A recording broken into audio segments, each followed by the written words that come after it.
Oh, we're live. Surprise. Good morning, everybody, and welcome to the Medium channel where we bring you the spirituality behind the message.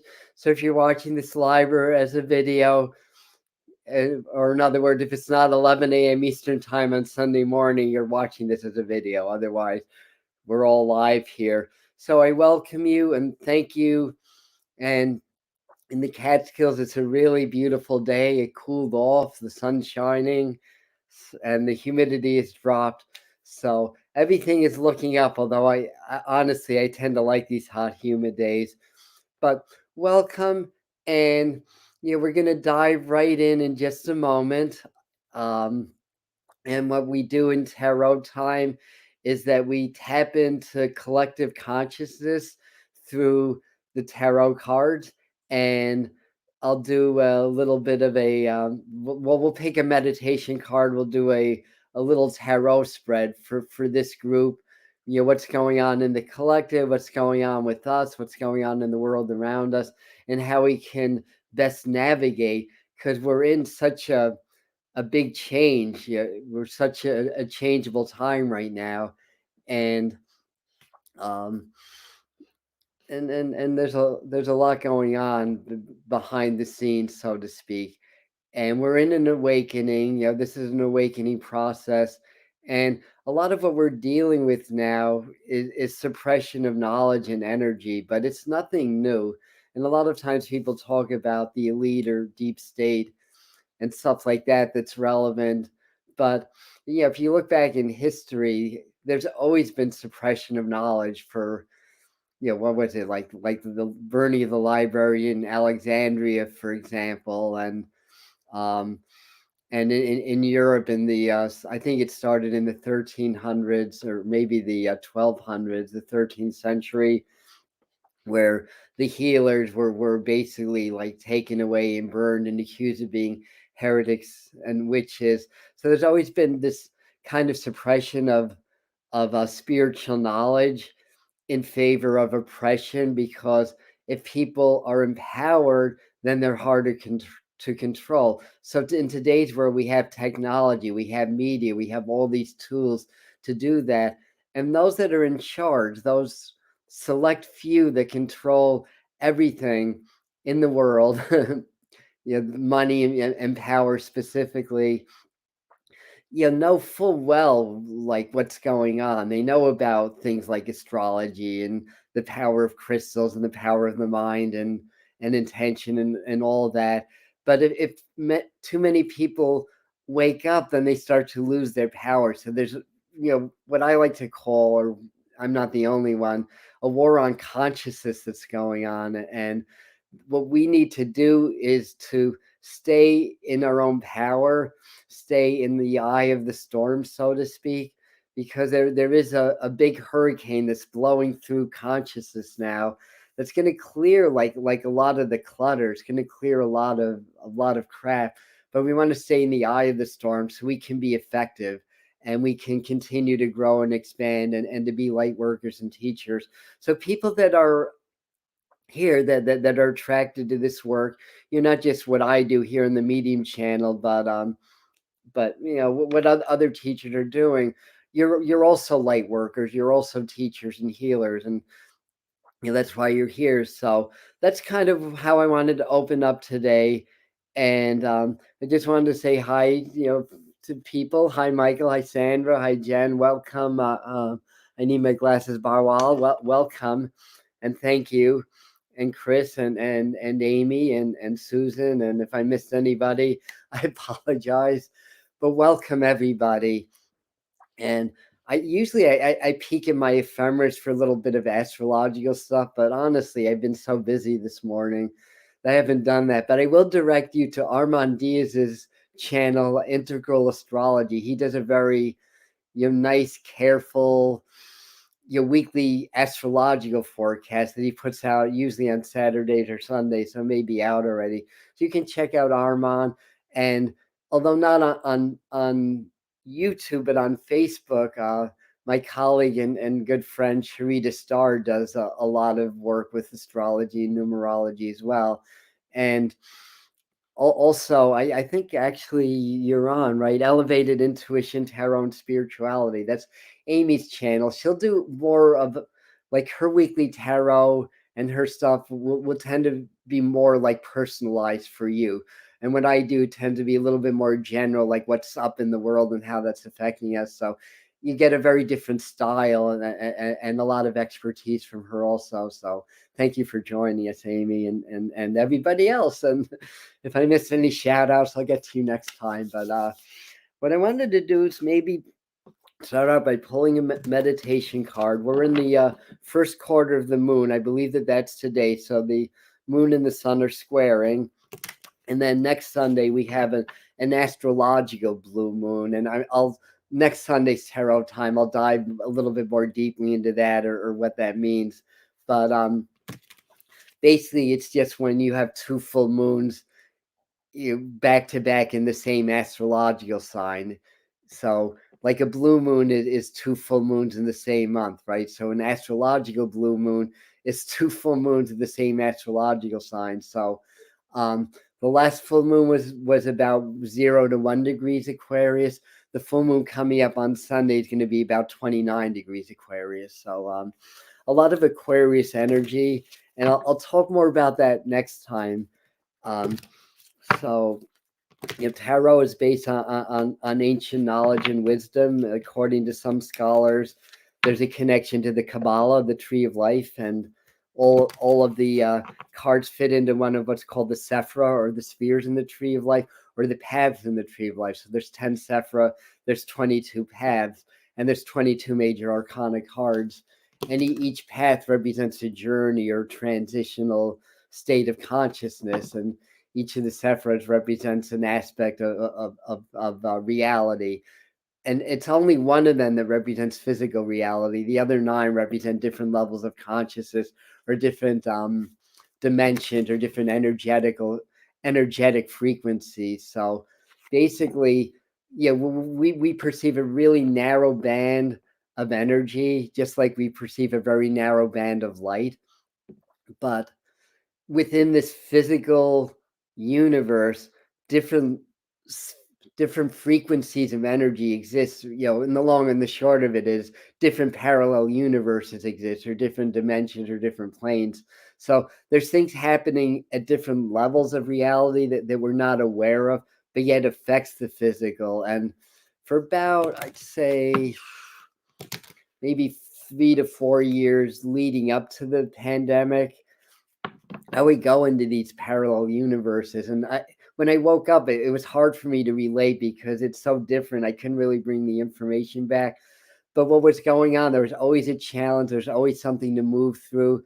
There was always oppression that myself and a small group of people were working together to move through that. And I think that's what we're doing. Like we're the small group of people. They say there's 144,000 ascended masters working with us on the world at any given time. I mean, I'm not saying I'm an ascended master, but I'm saying that there are those of us that have awakened and are able to perceive energies or things that most people can't. And those of us that are aware of that are energetically, doing our own thing and working to help raise consciousness on the planet. Now, again, the forces that be don't want it. It's bad for their business. So there's a lot of oppression that's going on. So what I want to do is pull a meditation card, and we can work with this during the coming week. And there may be a message in that. So I'm just going to try to clear my mind a second and allow spirit to work through me to pick the right card. This is the one. Oh, I like this one. Ace of Cups. It's very common that we get major arcana cards for our meditation. This is called the minor arcana card. But the aces are new beginnings, and cups represent emotions and joy and happiness and love and stuff like that. And in this deck, it's kind of what I'm noticing. It's sort of rising up kind of in front of the clouds. This is called the Hanson Roberts deck. This is the one that I read with most commonly. And it's kind of almost like its own entity. And it's kind of like this gold, gold represents royalty, wealth, and abundance. So it's basically, a card of abundance, a card of joy, and like I said, new beginnings. So meditate, get relaxed. Meditation is about being present. When we become present, that means we're not in our thinking mind, where we're allowing our consciousness to expand into fields of energy that we may not be aware of when we're thinking about, like how much money we have, or what this person thinks about us, or why our BFF last week defriended us on Facebook this week. So when we get out of that drama, that's when we start to connect with the energetic universe. So the idea of meditation, to get present, breathe, inhale, feel love, because this is about love, right? It's Yeah, the tarot card became playing cards. Our common playing cards came from tarot cards. So the suit of cups became the suit of hearts. So this is the ace of hearts in the tarot. So the idea is, as you meditate, to vibrate at the heart frequency and then step into this card. And when you step in, you see the panoramic view, like you only see a narrow doorway here. So when you step through the doorway, there's a whole scene that you step into, and see who you meet. You may start to meet spirit guides or animal totems, or you may just feel different, or you may get messages. Um, but as for messages, step in and just see what the Ace of Cups is telling you. This is a new beginning for us in this group. That's why this card came in. Oh, did I miss 1111 again? Darn it. uh, Perfect. Wait. Yeah, thank you, Michael. That's very excellent insight. I can't read everything you guys are saying, but I like to. And yes, absolutely. So next step in this journey, I'm going to do a little 3-card spread. The information that I pick up on, or the cards themselves, may resonate with each person differently. Trust your intuition. Trust what you feel about it. And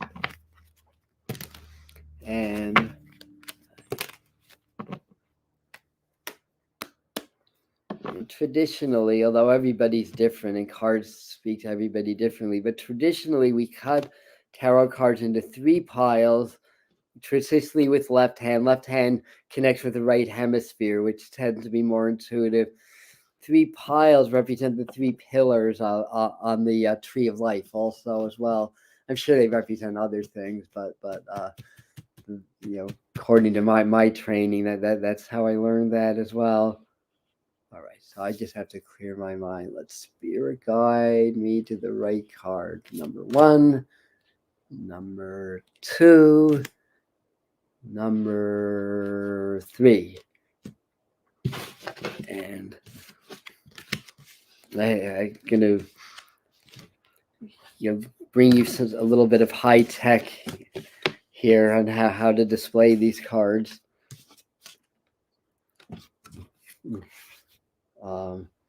Or maybe it's high direct, depending on your point of view. All right, here I am. So here are the cards. There's a lot of cups again. So cups tend to be a theme. And the first message that I'm getting, these are relatively happy cards, by the way. But I'm seeing a little bit of stuff behind the scene, behind the book meanings. I'll put it that way. Cups are emotions. Programming that we're subject to is emotional in nature. So in other words, what programming is, and I'm not just going to talk about like negative programming or social conditioning, but programming in general. Well, maybe I am talking about that. Okay, excuse me. It really it's a process of repetition, where we kind of learn how to respond to our environment emotionally. Like, in other words, the way that we're programmed will dictate how we respond emotionally to what's going on in our environment. And it's subconscious, and the way to break through the programming is to stop being the reactor and start being the observer. And to do that, it does require developing meditation.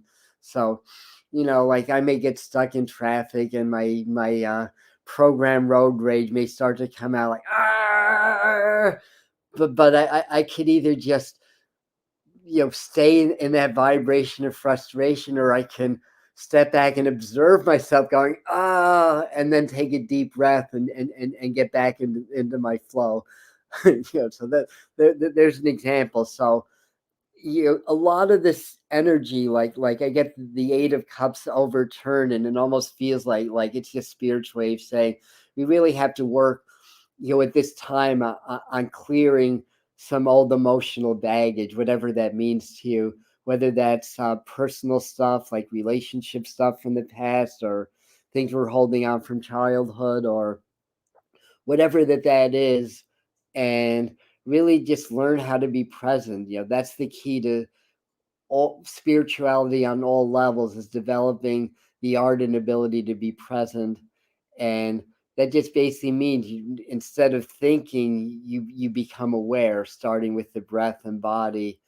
And the way I like to teach it is just sort of gently expand on the inhale, because your body and lungs gently expand, and then on the exhale just gently contract. So if you've become aware of your breath and just become aware of the gentle expansion and contraction, that helps you to hold the state of presence longer.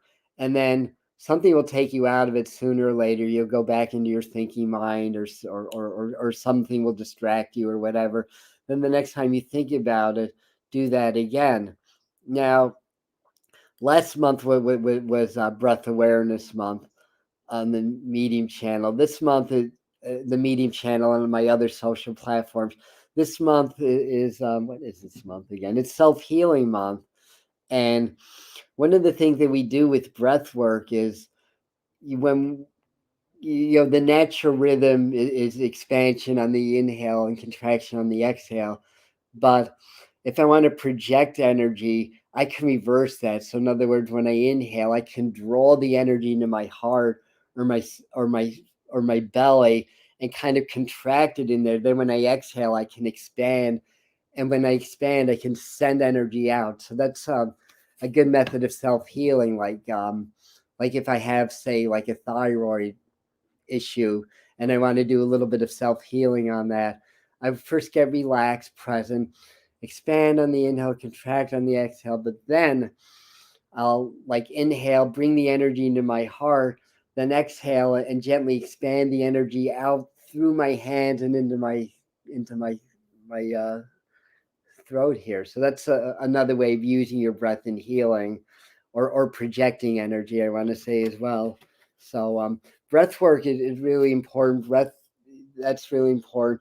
And cups and emotion are really important also. So what else is trying to say? The Lovers cards that's kind of leading into this. That's Gemini energy. That can be a little bit up and down, back and forth. That represents the twins, the duality. It being that it's reversed.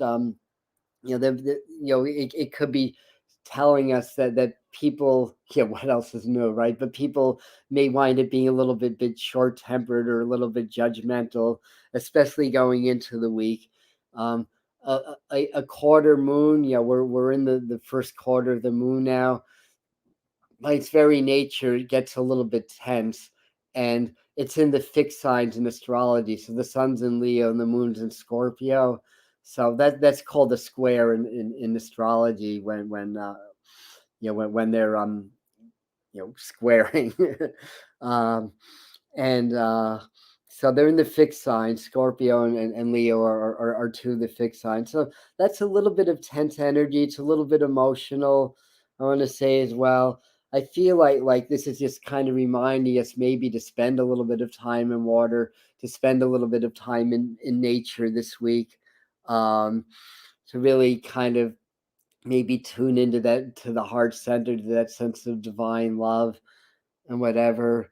Um, and what I'm seeing in this card is the queen kind of looking in the cup, but not really looking at the vastness of the water. So again, I just feel like it's spiritual wave saying, there's a lot of tension. It's been that way a while, but it may seem like it's a little bit, more intense or harder this week. It could possibly have things to do with, things like, things in the media and what we're hearing about the progression of, variants of the virus, and how that's being handled and stuff like that as well.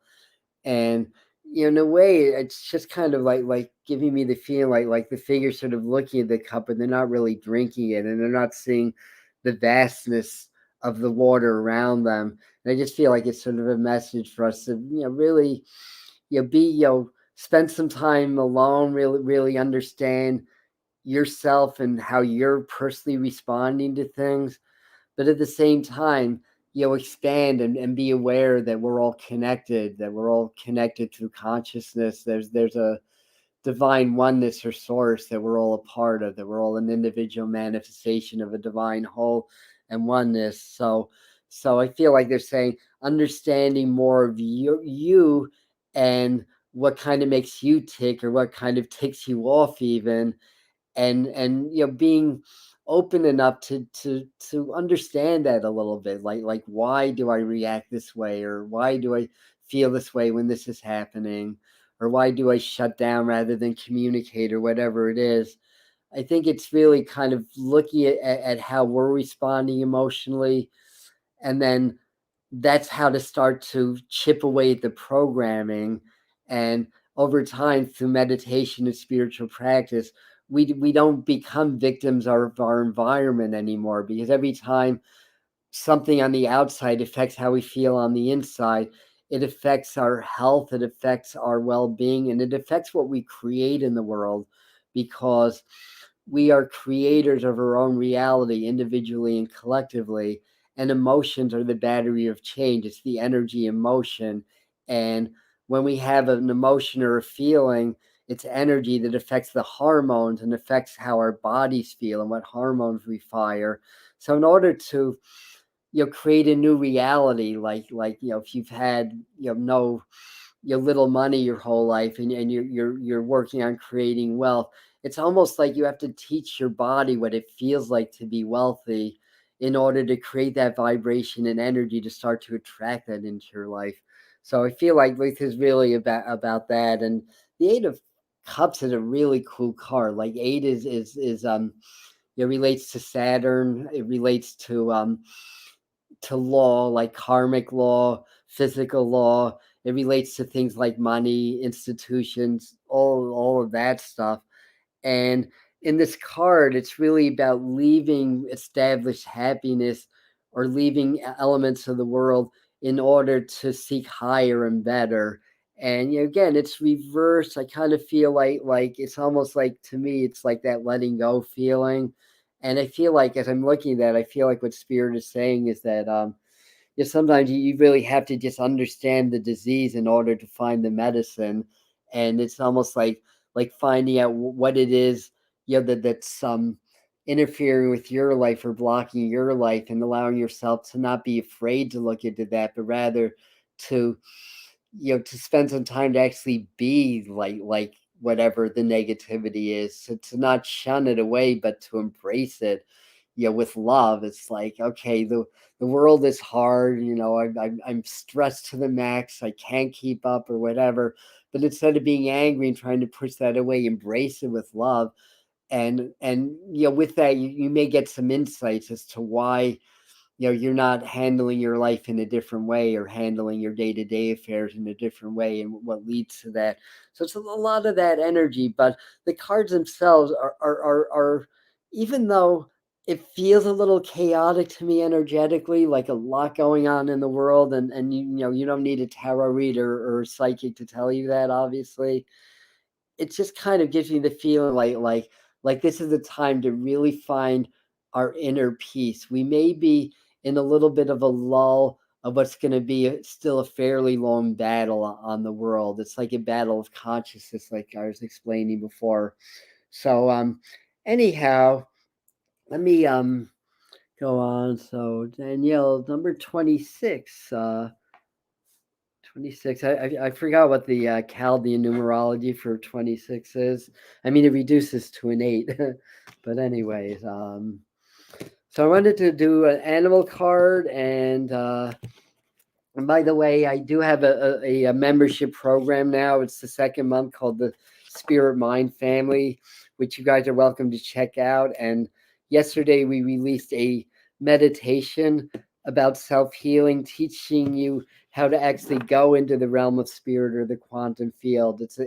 I'm really, very proud and pleased with this meditation. I think it's really good. It came from spirit, so it's kind of journeying into, what scientists call the quantum field, or the morphic field, which is just basically God or spirit. It's, where all possibilities and all time already exist. It's the field of infinite potential and possibility.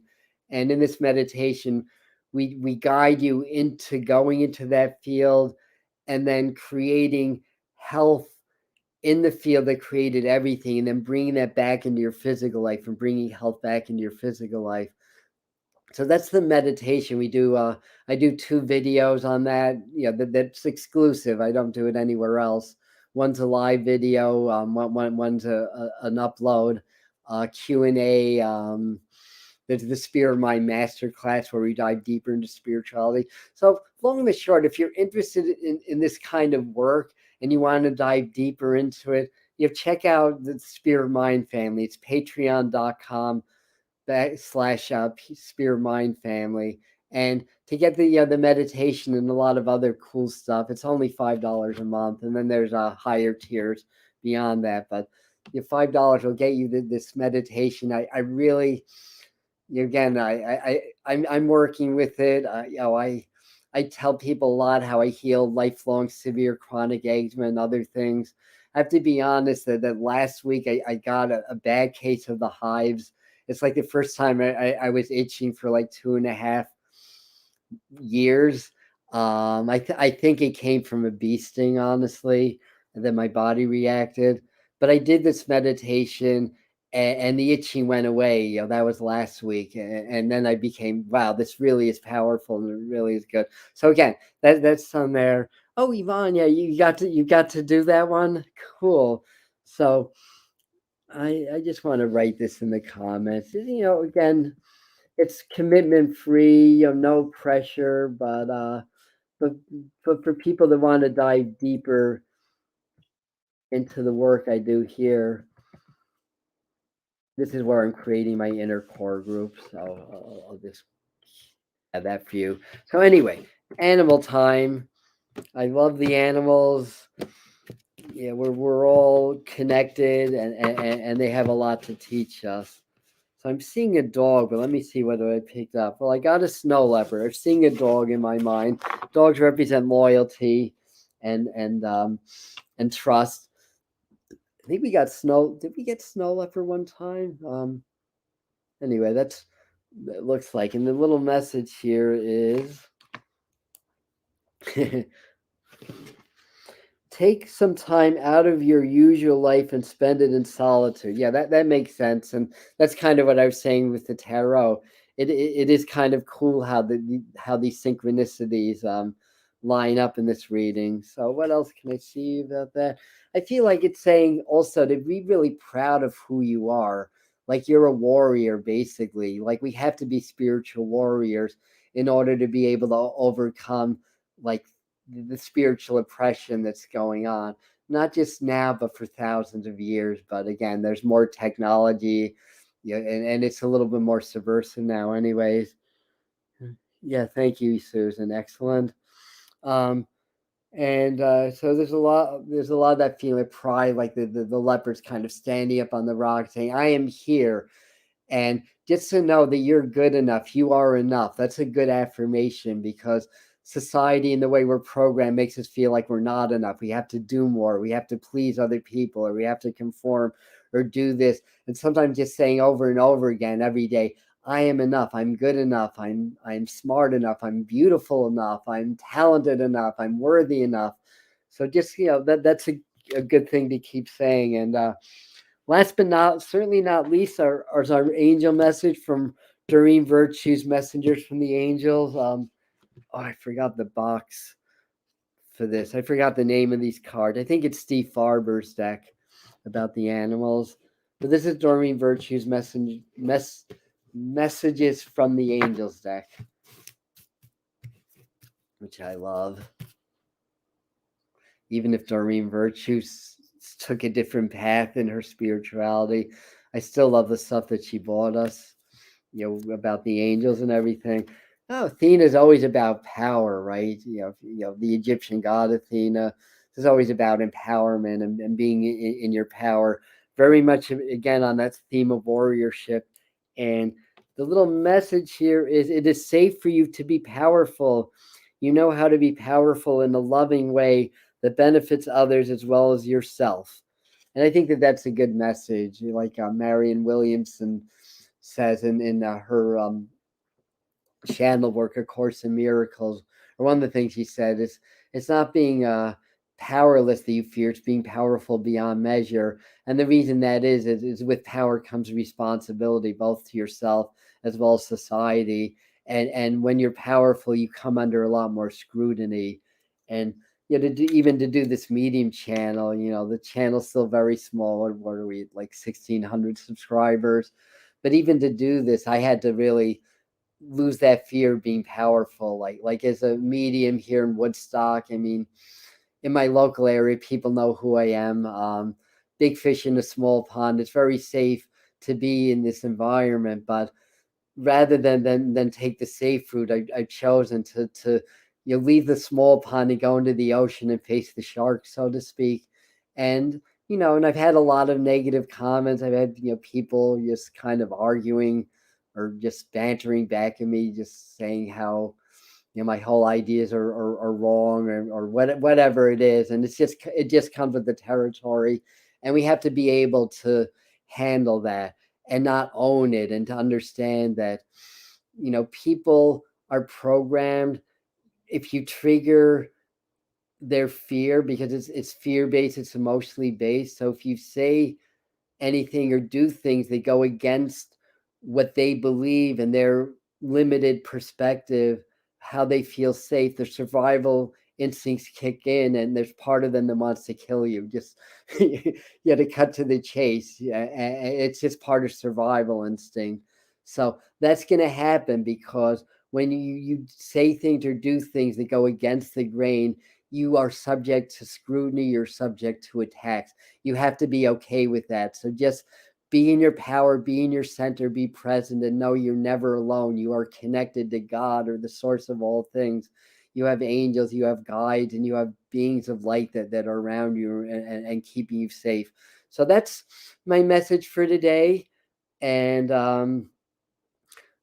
thank you, everybody. Have a wonderful week. Oh, on Tuesday around 11, I'm gonna come on live again, and we're gonna talk about the amazing power of the Om. So I'm gonna teach you. Well, I don't know if I'm saying teach you is the right way of putting it, but I guess it's teaching you how to work with this root sound of Om, and how powerful it really is, and how simple it is to work with this.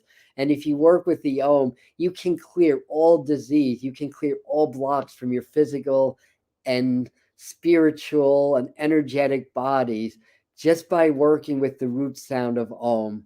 And it really is that simple. It's just that we are very complicated. So that's going to be Tuesday at 11 live. And then, of course, it'll be a video on the Medium channel after that.